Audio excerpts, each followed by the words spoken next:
Thank you.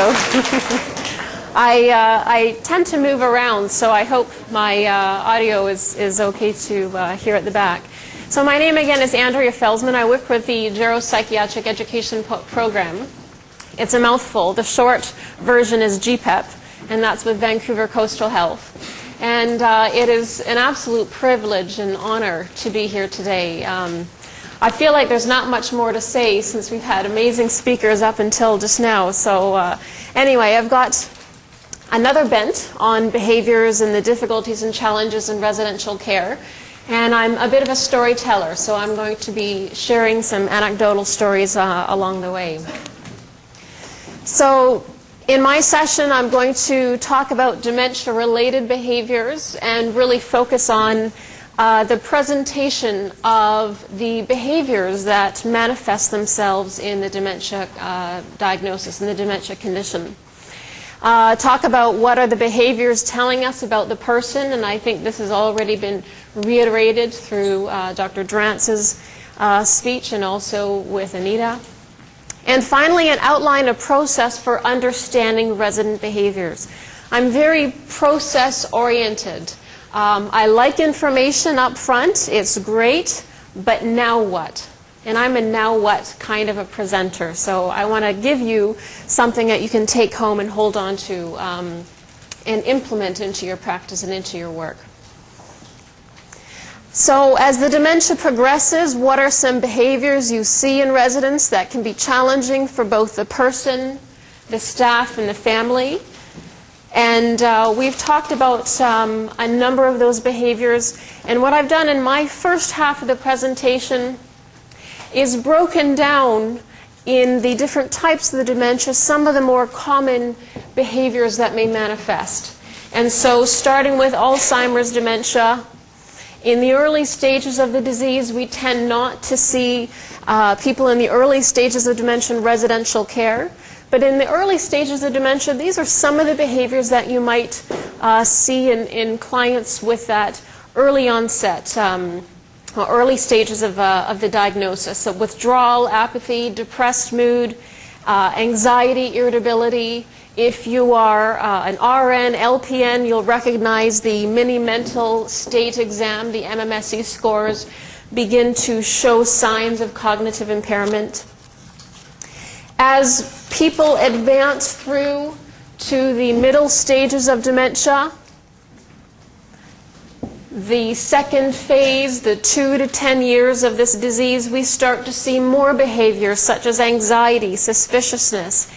One of the stories I like to share, and this actually comes from a coworker that used to work with me at GPEP, that sort of demonstrates the anxiety, the stress, and one of the A's that Dr. Liz Durant's talked about, aphasia, was when she was working as an occupational therapist in a facility, and she was demonstrating to a resident who needed the use of a walker how to use the walker, and so she demonstrated it, and she put then the walker in front of the gentleman, and she says, "Now, here, you give it a shot."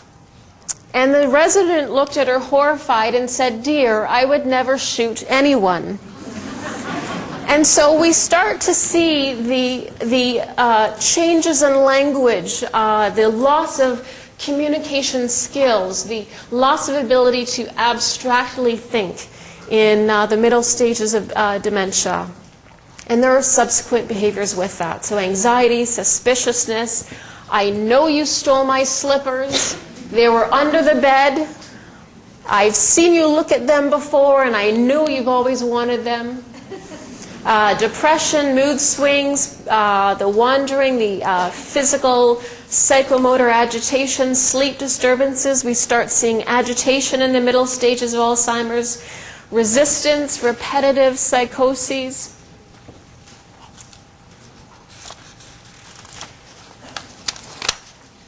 In the later stages of dementia, we start seeing agitation, continue seeing agitation, verbal and physical agitation, sleep disturbances, resistance, psychoses. And that may be hallucinations, delusions, or illusions. And by this time, the resident is really quite significantly cognitively impaired. Their MMSE scores are sort of 10 and under. So their faculties are really diminished in terms of capacity. And we see the increased dependence on all their activities of daily living. And that dependence is upon care staff. In the frontal temporal lobe dementia, Dr. Drance talked about that briefly, and I just want to again focus on the presentation of behaviors in this form of dementia. There are profound changes in language, in people's personality and their social awareness. Let's try this button. Socially inappropriate behaviors. When I was putting myself through nursing school, I worked privately as a care aide for a woman with a frontotemporal lobe dementia. And her caregiver would tell me she loves outings. And so we would jump on the bus, go to her favorite restaurant for meals, go for walks and that. We were using transit an awful lot. And I'm ashamed to say the last day of transit occurred after an event on the bus. And this client and I were standing, waiting for the next bus. It was a nice summer, waiting for the next stop, nice summer afternoon. And she leans out into the alley, down the alley of the bus, and she looks at a young gentleman and she says, isn't he cute? And a very loud voice, and I was horrified. And now looking back, more horrified that I stopped the bus trips after that. But I didn't know much about dementia then. We see explosive, short-lived response behaviors, and so there's an incident in the washroom or in the residence room. The care aide goes to get the nurse gets the PRN, the nurse comes back with the PRN, and the resident is happily watering the plants. So we see that more typically in a frontal temporal lobe dementia. Utilization behavior, they are into everything and everyone's stuff. And that creates problems, especially with other residents who are a bit territorial. Hyperorality, we had a resident in the special care unit who had sugar cravings. And she would go into the dining room and just hoard packs of sugar. And she would open up and eat these packs of sugar. So these are just some of the behaviors that we might see in that surface in the frontal temporal lobe dementia. In the mixed vascular dementia is a third type of dementia. I won't get into too much detail other than we see emotions changing, mood swings up and down, personality changes. And of course, when it's related to a stroke, there will be focus deficits in wherever the stroke has created damage in the brain. But we see behaviors in vascular mixed dementia as well. And the fourth major type of dementia is the Lewy body dementia. And as Dr. Drance mentioned, these people have well-formed, defined visual hallucinations. And this behavior is much more striking in a Lewy body dementia than the other dementias. Depression, delusions. I've got another great story, and this was from another coworker who worked with people with dementia. And she was sharing how she was working with a staff member, a care aide, who was expressing the challenges of working with a particular resident, a male resident who had active delusions, and how difficult it was to manage them. And the care aide shared the story about one afternoon she heard, "Help me, help me, help me," and she went into the resident's room to see what she could do. And the resident said, "There's a cat on the end of my bed. There's a cat. Can you get this cat?" And so the care aide thought, "Oh, okay, well, I'll just scoop the cat up." And I said to the resident, "It's okay, I've got the cat, I'll take him away, you're safe now." And so that lasted for a little bit. And then she heard the resident yelling out, "Help me, help me, help me." And she went back to the resident, and the resident said, "There's a dog at the end of my bed, you've got to get this dog." And so she scooped up the dog, and she says, "Okay, I've got the dog, and I'll take it away, you're safe just now." Then the third time the resident starts screaming out, "Help me, help me, help me." there's a bear at the end of my bed. And the care aide stopped, and she thought a minute, and she said, you know, I better go get the nurse. And so delusions are part of the dementia disease, and it is very hard to convince someone who sees an active delusion that it's not actually there, and that's actually not part of the therapeutic response to working with persons with delusions, but it is part of the dementia characteristics and presentation. So the emphasis on these 4 types of dementias with different characteristics of behaviors isn't so much that you go away and you're sort of all familiar with what behaviors in the different dementias and how they present with. But it's now what? Yes, dementia has exhibited behaviors. It's about 90% of people with dementia exhibit behavioral and psychological symptoms of dementia. But now what? How do we go beyond that behavior and try and understand as a care aide, what do I do now? And that's the focus of this next part of the section. And to use, I like to use visual exercises to sort of emphasize the point, but I've got the next few slides that emphasize why it is so important to look at behaviors and appreciate the communication and the meaning within the behaviors. And so to do that, I'm going to use the next slide, and this is that PET scan.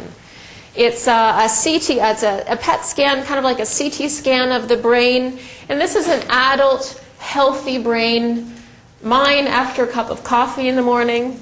And you can see from the scan the red and orange areas, and that indicates brain activity. So there's lots of activity going on in this person's brain. This is a PET scan of someone in end-stage dementia. Not a lot of activity going on. If you have a disease like dementia, and part of the disease comes with agnosia, apraxia, aphasia, the loss of language, the ability to recognize objects and do something with objects. When you lose the ability to communicate and talk and make your wishes and needs known, instead of communicating through words, people will communicate with dementia through behaviors. What were some of the behaviors that we saw in Eva in Anita's clip?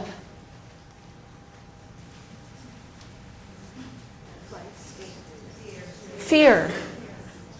She actually also became physically and verbally agitated around the, I think it was toileting. Is that what they were trying to get her to do? Any other? Sorry? Running away, yeah. She's thinking, I'm out of here. Yeah. Yeah? Yes? So there was some sexual overtones that had that care staff not appreciated what she was doing. She may be labeled as a sexual disinhibited behavior. So my motto, my whole work as an educator, what I do in residential care, in the consultation, the support I do, is to, with staff, unpack behaviors. There was a great article by Detmore, Kalinowski, and Bastowny in 2009 that in their study they did a great way of looking at the presentation of what are characteristics of people that might become agitated and aggressive. And in their small scale study, they looked at they identified 3 factors. And the 3 top factors which indicated a higher risk for expression of agitated and aggressive behavior was number 1, language problems, language deficit problems. Number 2, the severity of cognitive impairment. And number 3 was a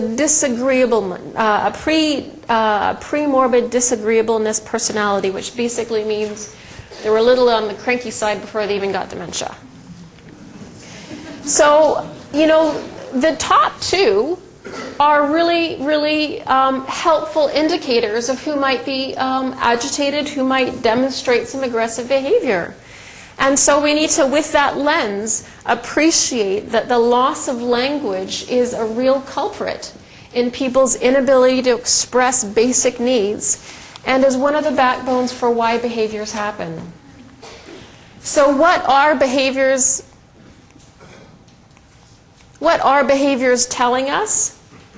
They're telling us a whole bunch of things. These behaviors are likely communicating basic unmet needs. So I have a need related to I'm feeling pain, I'm needing to locate the washroom, I need to go to the bathroom, I'm hungry, I'm frightened, I'm lonely. There are medication side effects that are affecting me. I'm overstimulated in this environment. You know, the bingo, the medication cart, and the choir singing is just too much for me. I'm tired, or I have a broken brain. There are, because of the neuroanatomy changes, the lesions in the brain, people have, in a sense, a broken brain. And having a broken brain is leading to certain behaviors. And the behaviors are manifesting within the resident, and they're a response from either what is going on inside or what is going on from the outside. But either way, the chances of your residents with middle to end stage dementia being able to poke their hand up and saying, "Excuse me, I'm looking for the nearest washroom," is unlikely as this disease develops. So instead of sedating someone with a PRN medication, we need to really look and understand and address the underlying needs. The PRN is the quick fix, but you don't give a PRN antipsychotic if what they really need is analgesic, as an example. That's as nursey nurse as I'll get, I promise.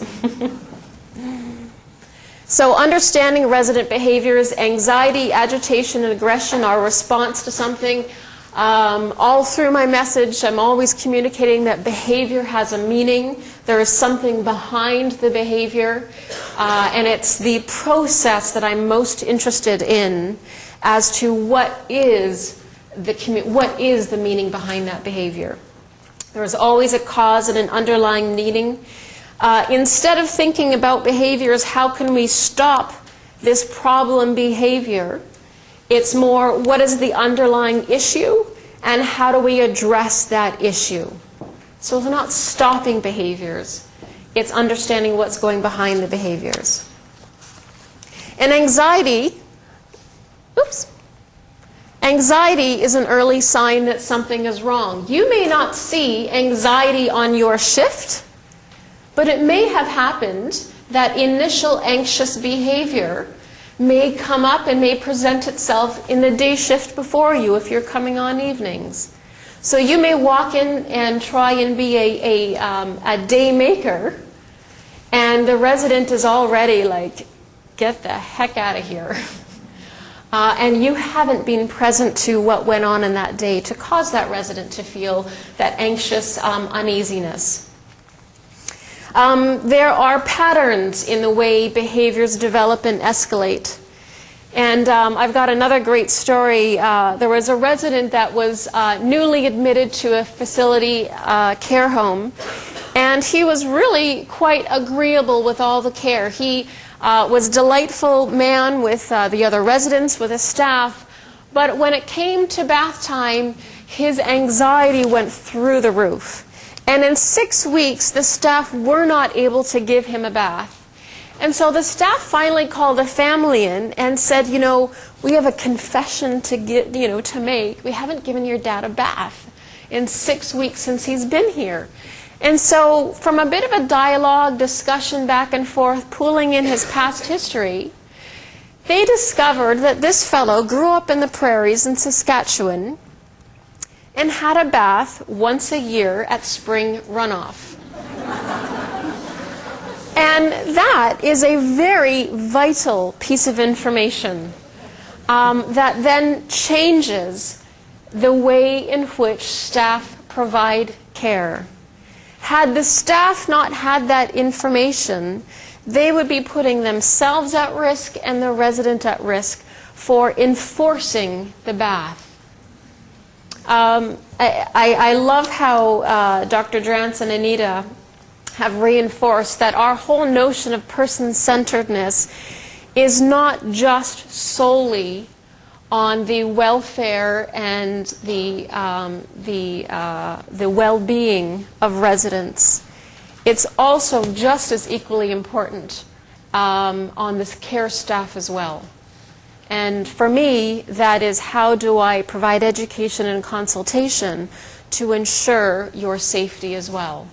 And that to me is the whole embodiment of person-centeredness, is a facility person-centered, not just the care that you provide. So I promised to get to a process, and here it is. Understanding behaviors and where do we start. And we have to first start with, what are the behaviors? There are tools to help identify what behaviors are, and I use them in practice. If you're with Vancouver Coastal Health, we have the identification of agitated and excessive behaviors in client-centered intervention. That's a mouthful, but anyway, it's the CPG on agitation. And in there are tools for staff to come together and try and articulate what is the resident doing. And we've got the identification of behaviors and a behavior pattern record. I love the behavior and pattern record. It's a bit lengthy to fill out, but it basically says when, where, how, what did this behavior occur.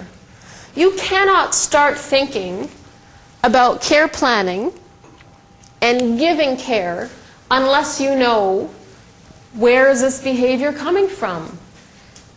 If it's from an osteoarthritic shoulder that's killing them because they haven't asked the nurse for the PRN analgesics, you need to know that. So you don't raise the arm and try and take the arm out of the sleeve. You say to the nurse, I'm going to help Mrs. So-and-so out of her bed and get her ready for a washroom. I know she's got a lot of pain in her arms at times. Can you look to see whether or not she might need an analgesic before I start giving her care? One problem with describing behaviors is there seems to be a tendency in residential care, and I'm not totally sure why, of maybe not reporting all the behaviors that you actually personally witness. And I'm not exactly sure why. It may be people don't think and appreciate that this is actually a behavior. They may think, well, this is just part of dementia. Or, well, it was only one push. You know, I'm not going to sort of report that. It was just one push. Or sort of a more concerning attitude is, what does it matter anyway? Nothing's going to change. And so I just really encourage you as much as possible to in your team approach, to really appreciate the importance of reporting behaviors.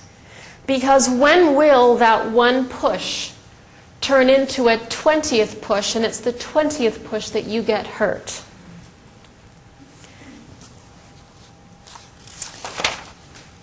So what are the behaviors? The next part is, where do behaviors come from? And this question, this part of the framework is really the crux of my program. The GPEP program was developed in 1995, actually by Dr. Liz Drance and a number of educators. And it looks at what are the possible causes of behavior. And it breaks down systematically where behaviors might be coming from, things to think about. And so we have psychiatric influences, physiological, psychosocial, environmental.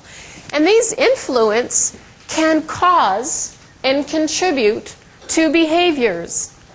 And behaviors have consequences. They have consequence to the resident, and they have consequences to you as care staff. And they should be driving care strategies to minimize the cause of the behaviors. That's a mouthful. That's about a 2-hour presentation in five minutes. But some examples of psychiatric influences: do they have a dementia? Is there a delirium? Is there a depression? About 50% of people with a dementia have a coexisting depressive-like symptoms. And what's very interesting is how older adults in the older generation years exhibit depressive-like symptoms is agitation and agitated behaviors, irritability. So that might be part of the dementia, but it also could be the presentation of a depression as well. Another influence on behavior is physiological. Is there an infection going on? Are they hungry? Are they constipated? Are they in pain? Do they have high blood sugar? One of the care facilities would say that whenever Mr. So-and-so whistled, the first person to hear him whistle would go and run and get the glucometer, because it was almost always an indication that his sugars were spiking. And the whistle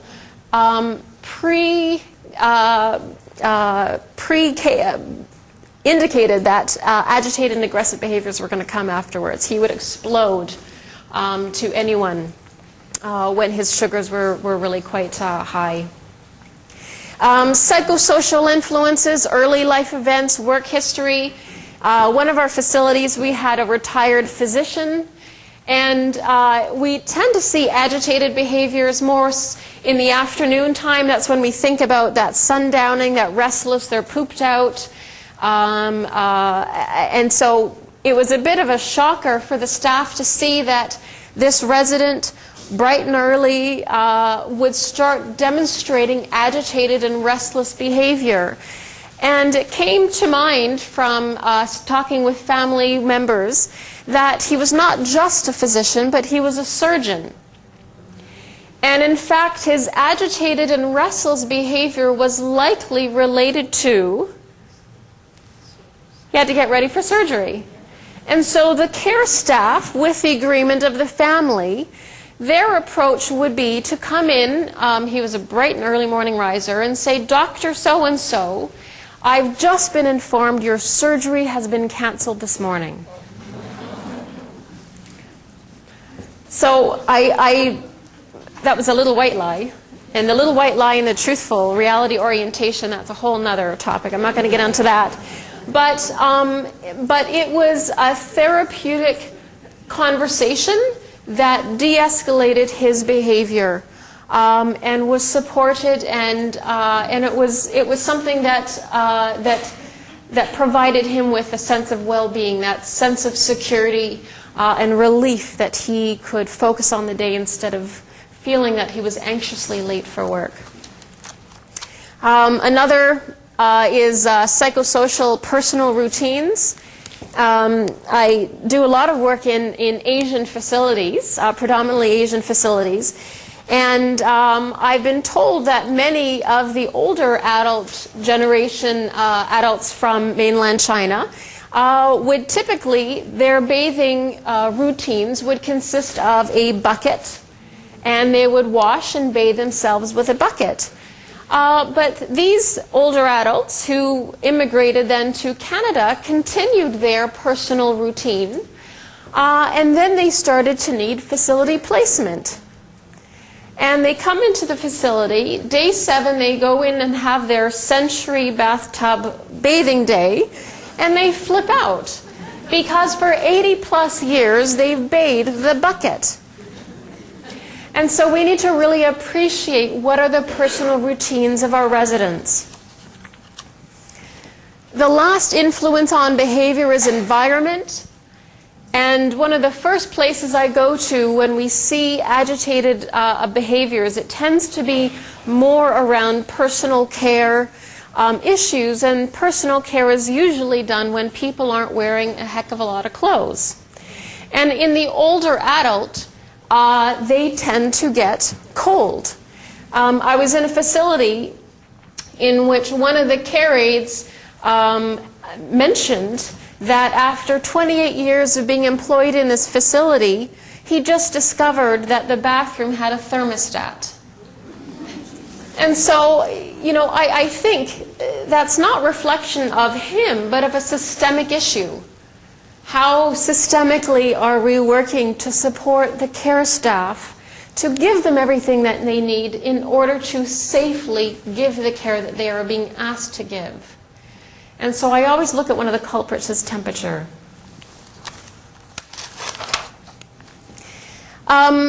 This next section, what are the triggers and unmet needs, this kind of goes along with behaviors, but I think truly identifying and being really focused on triggers is so important that I've actually pulled it out and made it its own little topic.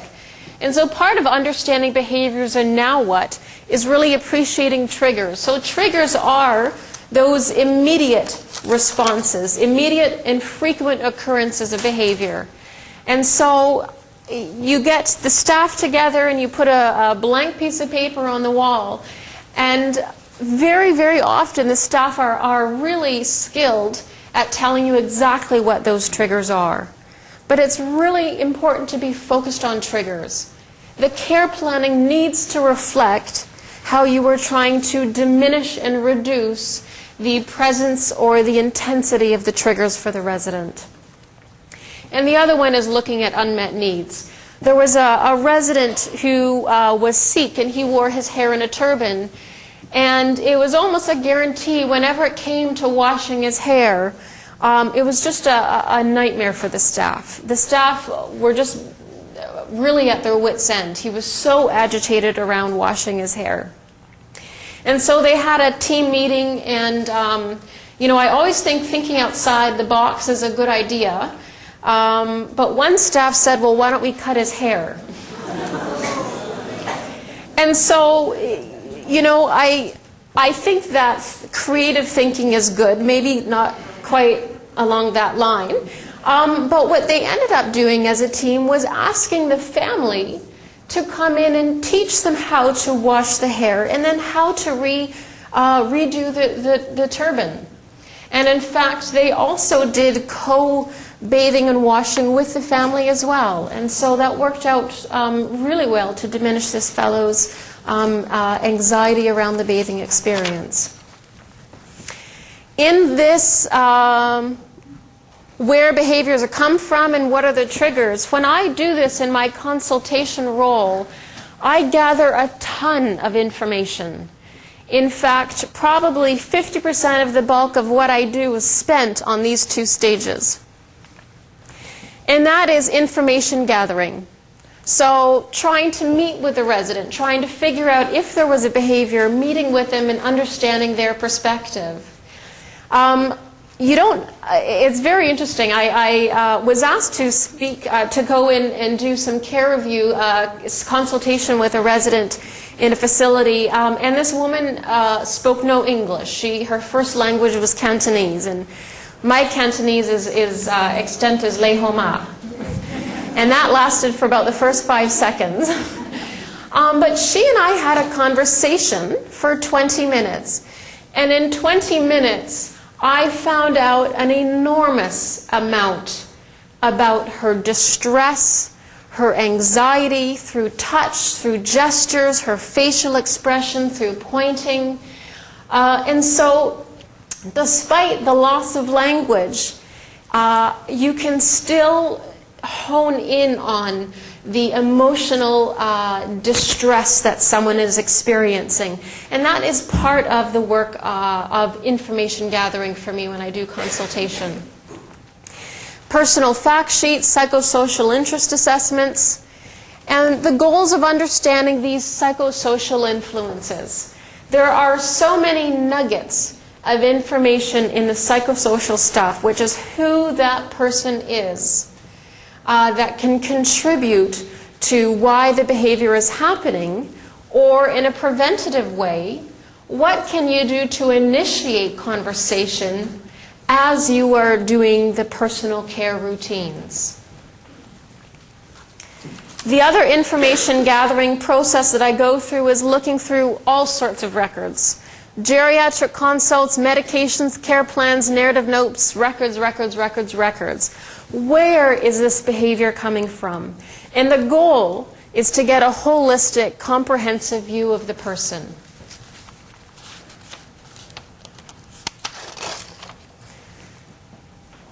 And then comes the care planning. Really hard to give really excellent care if you haven't got the framework and the skeleton and the meat and bones of someone's personal life history in a care plan. And when I do consultation, I provide the facility with what I call a My Daily Care Plan, and it's a resident narrative that describes their preferred approach to care. And it's in the first person. So an example might be that I would write, and this is all the ADLs are written in the first person. I like it when you call me Mrs. Smith. It makes me feel respected. Or another example, when I get up in the morning, I like to pick out my own clothes. And so when I do consultation, I provide the facility with about 10 ADLs in the narrative first person that really communicates what this person needs to experience well-being. And the other part of care planning is care strategizing, and the goal is developing person-centered interventions to address the needs of the resident. The last part in this phase, in this framework, is now what? How will I address, or how will I adjust the care I provide? So I'm a direct care staff, whether I'm a nurse or a care aide. How do I adjust the care that I provide to my resident? And I like to think of 5 questions that should go on in your mind as you are approaching the resident. And number 1 is, do I have a basic understanding of dementia care and how I need to alter my care because of the dementia diagnosis? Number 2, am I demonstrating person-centeredness in the care that I'm providing? Number 3 is, what is my knowledge of communication strategies to de-escalate behavior? GPEP has developed the behavior escalation continuum model, and that looks at anxiety, agitation, and aggression, and supportive staff responses, communication responses on how to de-escalate behavior. Number 4 is, what in the care plan are strategies should behaviors escalate? If someone has any indication of agitation, restlessness, nurses, you really should make sure that your care staff know how to respond and how to intervene and provide care if they do escalate. And the last is, what is the procedure at my facility should verbal and physical aggressive behavior occur? And number 1 is reporting. You have to report. You never know when that first push will turn into a 20th push and you get hurt on the 20th push. Number 2 is documenting, and number 3 is change for next time. Stepping back from the situation and say, oh, did I kind of miss the boat here? What was it about this situation that may have contributed? Or what was it about the resident, what was going on within the resident or in the resident's environment, or maybe about my approach that may have contributed to this behavior? If nothing changes, nothing changes. And that's a frustration that I think a lot of people feel, whether you're direct care staff or in the leadership role, is how to support your staff to the best of your ability to make them believe that when they say someone tried to hit me today, that you will actually take amends to address and deal with the issue and the situation. But it's not just leaders doing something, it's you as well. You taking the responsibility of reporting that, that concern. So the goals of care: the resident would feel safe, physically comfortable, experience a sense of control, emotional well-being, and experiencing meaning and pleasure. This disease, as Jean had mentioned, is a terminal illness. Dementia is a terminal palliative condition. There are many cancers that are terminal, and we usually associate terminal with cancer, and we don't do such a great job of really appreciating that dementia is a palliative condition.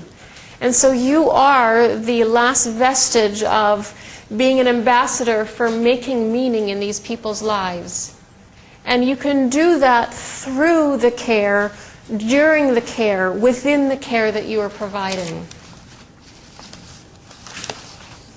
And so sort of key points that I just like to end with is it's really hard not to take the behavior personally. Really, really tough.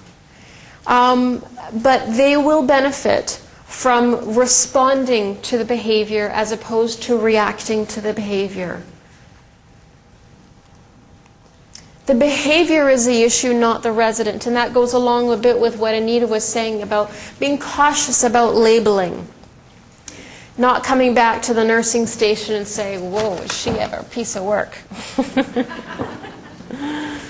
Looking for the meaning behind behavior.